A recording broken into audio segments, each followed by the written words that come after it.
చూడండి ఆవాల చెట్టు ఇక్కడ ఒక్కటి ఎప్పుడో వేసినాను, అది వచ్చి చూడండి స్ట్రాబెర్రీ చెట్టులో వచ్చింది. ఆవాలు ఇప్పుడు తయారయ్యాయి, ఎగిరిపోయాయి కూడా చూడండి, ఓపెన్ అయిపోయాయి.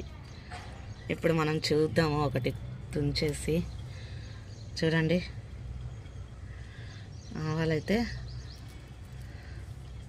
రెడీ అయ్యాయి. అన్నీ కోద్దాము ఇప్పుడు. చూడండి ఇలా కోసేస్తున్నాను అన్ని ఆవాలు, ఎన్ని వచ్చాయి ఏమీ చూద్దాం మనం లాస్ట్లో. ఎంత బాగా తయారైపోయాయో కదండి. ఇలా కోసేస్తా. చూడండి అసలు ఎంత లావుగా ఎంత బాగుందో, అసలు అన్నీ ఎండాయి చూడండి. స్టెమ్ కూడా భలే ఉంది కదండి. దీని ఫ్లేవర్ కూడా మనము ఫ్లవర్స్ ఎక్కువ వేసుకొని వాళ్ళు దీన్ని కూడా వేసుకోవచ్చండి. ఇది పాలినేషన్కి చాలా బాగా యూస్ అవుతుంది. ఎల్లో కలర్ ఫ్లవర్స్ భలే ఉంటాయండి చూడడానికి.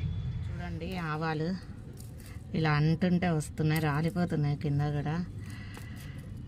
చూడండి ఆవాలు అయితే ఇన్ని వచ్చేసాయి. అడుగున చూడండి అసలు ఎన్ని ఆవాలు వచ్చేసాయో, భలే వచ్చాయి కదండి. చూడండి ఇప్పుడు ఎంత బాగా వచ్చేసాయో.